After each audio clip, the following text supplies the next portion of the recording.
Hi, everyone. I'm excited to be here today to talk to you about some of the miracle stories that are happening right here in our own city, in our own state, every day. My name is Tony Kausha, and the title of our show is Tony's 50,000 Coincidence Miracles. Please note, this show is not about religion, and we're not trying to change anyone's religion, and we're not trying to get you to join any religion. It's just about miracle stories. I don't know of any religion on the planet that doesn't talk about miracles. That's why religions begin, because they have something that's telling them there's really a God. But we're not going to get into that. We're going to just talk about miracles and leave the decisions about all that up to you. So we don't care what religion you are. We just want to talk about miracles.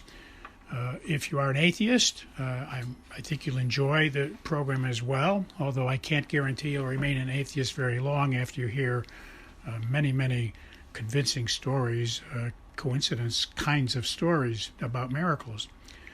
You can email me your own stories if you wish. We'll try to use all we can on the show. I can't guarantee we will, depending on volume and time, but you're welcome to send your stories on to us, and we will mention them when we can.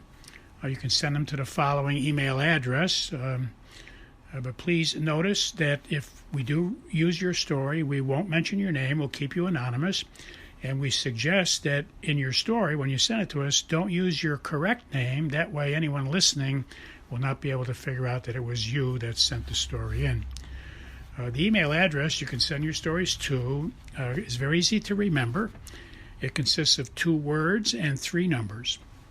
The first word is Tony, spelled Tony, and the second word is and, spelled A-N-D, and the numbers are 777.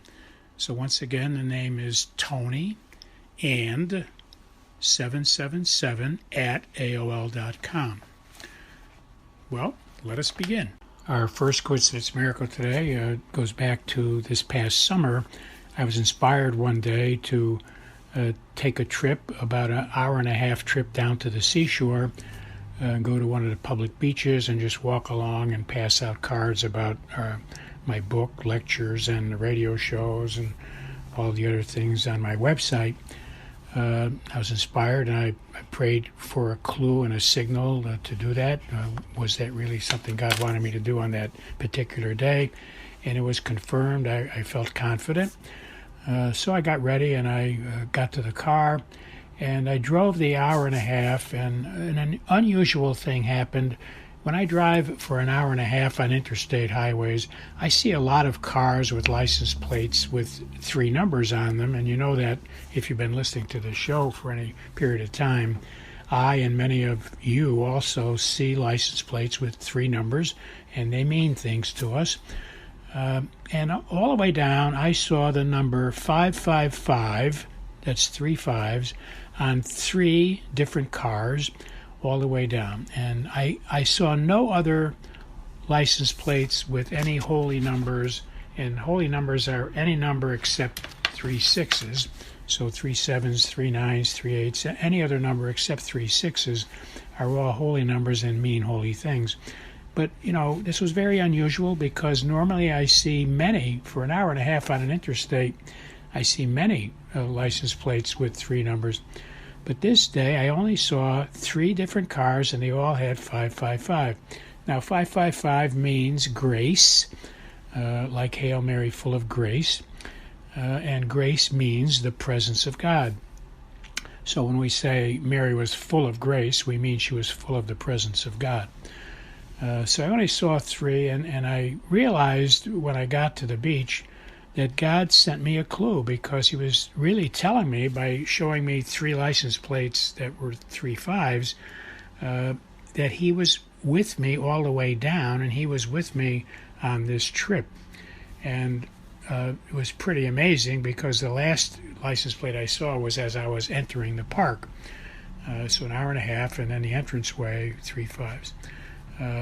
And what was amazing was I got to the beach, and the first person I approached and handed a card to, we had about a 20-minute discussion because This woman has been having conversations with God and following ideas and inspirations, much of the things we've been talking about on our show here every week. She's been doing this and having coincidence miracles now for about 20 years. And she was so delighted to meet somebody who, like me, has been having this happen for many, many years as well. And I was likewise surprised. I mean, it's like we just met and felt like we were bookends. She was one bookend and I was the other bookend, and we never knew each other before. But, what we both discovered in our 20-minute discussion was God has been bringing us both along and prodding us and inspiring us and teaching us over the last 20 to 54 years similarly. So this was a great confirmation for each one of us that we have been hearing God and we have been getting inspired by God. Great evidence of that, because both of us have been having this happen to us at least now for the 20 years that she's been going through it. So that was an amazing thing, and so it was clear to me that seeing the 3 5s all the way down and arriving at this beach, the first person I talked to was blessing me so abundantly by telling me almost identical stories on the way they first met God, identical stories on the way they came to understand that he was sending them ideos, and they were very familiar with the word inspiration and intuition as being things that God is doing to talk to us. The next coincidence miracle was that at the end of the day, I guess I was there like 4 hours passing out cards and giving my typical speech maybe 20 or 25 times over the 4-hour period to people as I walked along, because many of them asked the same questions, and as I hand the card, I have a canned speech that I give. So I'm giving this speech over and over repeatedly. It's such a blessing because I never get tired of it. I'm telling people, strangers, about the wonderful glory of God being your friend. I mean, I'm always so excited to tell people and give them evidence. I mean, I give them 54 years of proof that we are and can be friends of God and we can talk to God. So it's an exciting role to be able to have convincing facts. 54 years ago I was new at this and I didn't have much to say, but now I got 54 years of miracles every day to convince anybody who doubts it. I can convince anybody. I think I can convince anybody. I haven't met anybody yet I haven't been able to convince. Well, at the end of this particular day, just like the beginning was so amazing, I had gone about a quarter of a mile down the beach passing out cards, and I was tired and I left. I turned around and I started to come back. Well, obviously, as I was walking back, I was passing by people who had seen me earlier.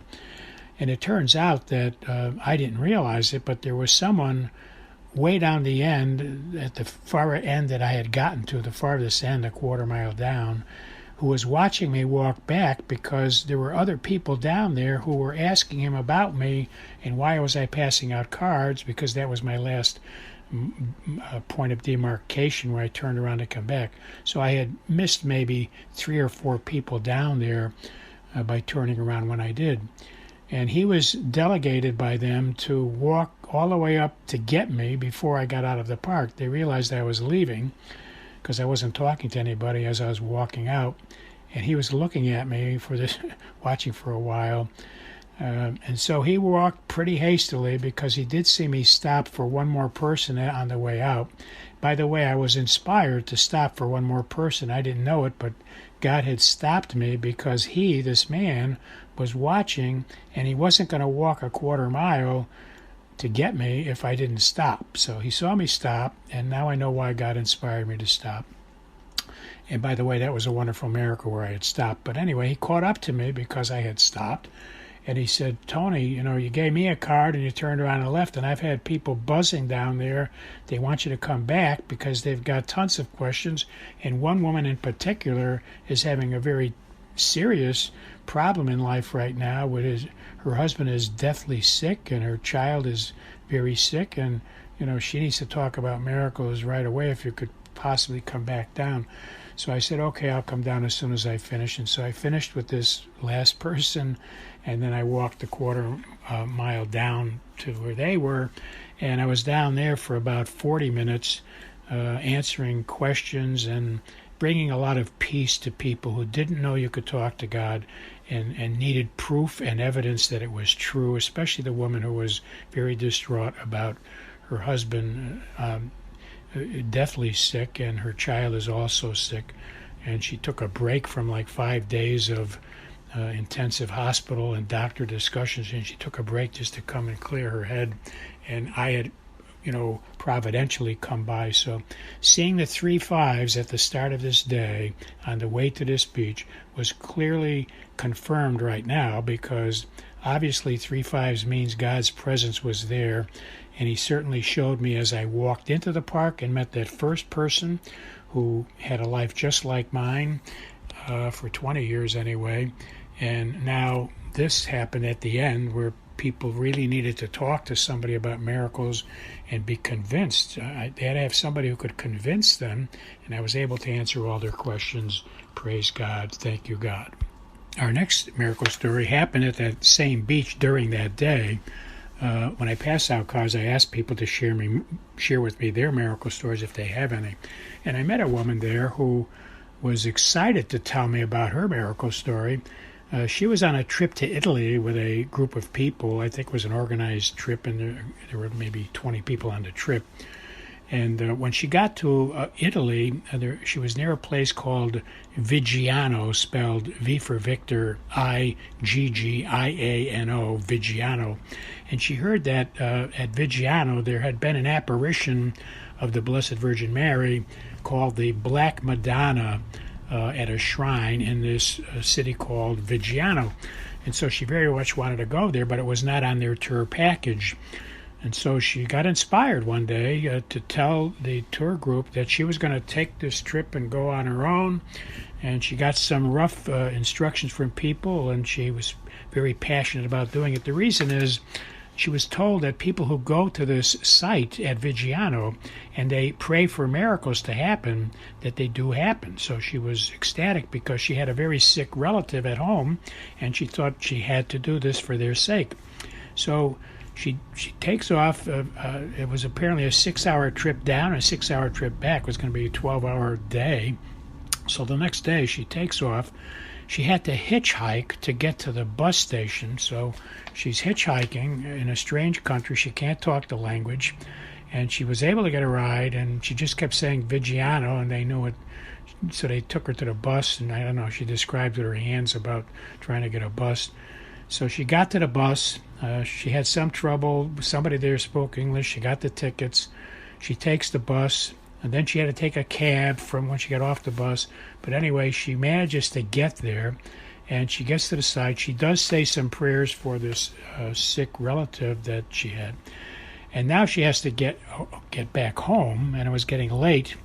And I guess things shut down early in the afternoon in Italy. So she was struggling with trying to get a ride. So she has to go around asking people for rides. So she was getting rides from strangers now to come back. And she was fortunate to find a helicopter pilot who had to get back to the same town that she was trying to get to. And he was driving a car to get to the helicopter that was parked at the same site she had to get to. So she was able to come back with this helicopter pilot for a 6-hour drive to get back to where she had to get. And she tells us that when she got home, her sick relative was well, and she certainly attributes that to the trip to Italy, to this town of Viggiano. It was really very refreshing for me to meet this woman who had all this faith and this dynamic belief in God, and she hitchhikes and takes buses and cabs to get where she has to go. God bless you all. I'll talk to you next week.